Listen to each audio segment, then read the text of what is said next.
वक्फ संशोधन बिल पर जहां देश भर से समर्थन में जश्न की तस्वीरें सामने आई, वहीं इस पर अब जमकर सियासत भी हो रही है।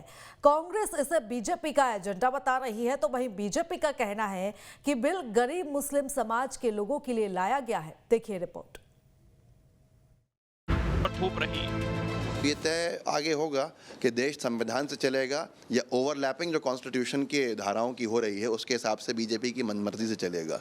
आप आर्टिकल 26 और बहुत सारे आर्टिकल्स को सीधे तौर के ऊपर बाईपास कर रहे हो, ओवरलैप कर रहे हो अपने बीजेपी के एजेंडा को पुश करने के लिए कि दुखा जाए। दूसरी बात यह है कि कमज़ोर करा जा रहा है वक्फ को भूमाफियाओं का संरक्षण देने के लिए। इधर कांग्रेस पर पलटवार करते हुए बीजेपी ने कहा कि कांग्रेस तुष्टीकरण की नीति अपनाती है। बीजेपी ने गरीब मुस्लिम समाज की भलाई के लिए वक्फ संशोधन बिल को लाया। जहाँ तक तुष्टीकरण का विषय, तुष्टीकरण कांग्रेस पार्टी की रीति प्रवृत्ति और विचारधारा है। भारतीय जनता पार्टी संतुष्टीकरण का काम करती है।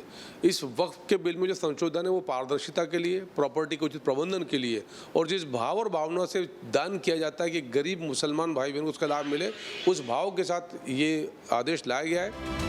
इन सियासी आरोप प्रत्यारोपों के बीच मध्य प्रदेश वक्फ बोर्ड के अध्यक्ष डॉक्टर सनवर पटेल ने दावा किया कि इस बिल के लागू हो जाने से प्रदेश में वक्फ की जमीनों पर से अवैध कब्जा हटेगा और 100 करोड़ की आमदनी बढ़ जाएगी। जब इनसे कब्जे हटेंगे और वैधानिक रूप से जो हमारा पट्टा अधिनियम 2020 है जो देश की मोदी सरकार ने बनाया है, उसके तहत ये संपत्तियों को किराए पर दिया जाएगा तो बड़ा आमूलचूल परिवर्तन आएगा और लगभग 100 करोड़ रुपए से ऊपर की आय मध्य प्रदेश के वक्फ बोर्ड की बनेगी, जो कि उसके असल हकदार जो हैं गरीब जरूरतमंद मुसलमान जो जिस फलाई काम उनके लिए करने हैं, उनकी शिक्षा, उनके स्वास्थ्य, उनके रोजगार पर जो काम करने हैं, जन कल्याण के जो काम करने हैं, उस पर खर्च करने का काम मध्य प्रदेश सरकार।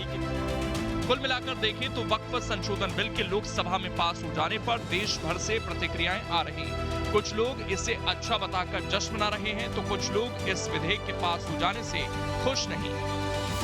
वक्फ संशोधन बिल को लेकर कई संगठन और राजनीतिक दलों में तीखी बहस छिड़ गई है। कुछ तर्क और कुछ कुतर्क में उलझे हैं।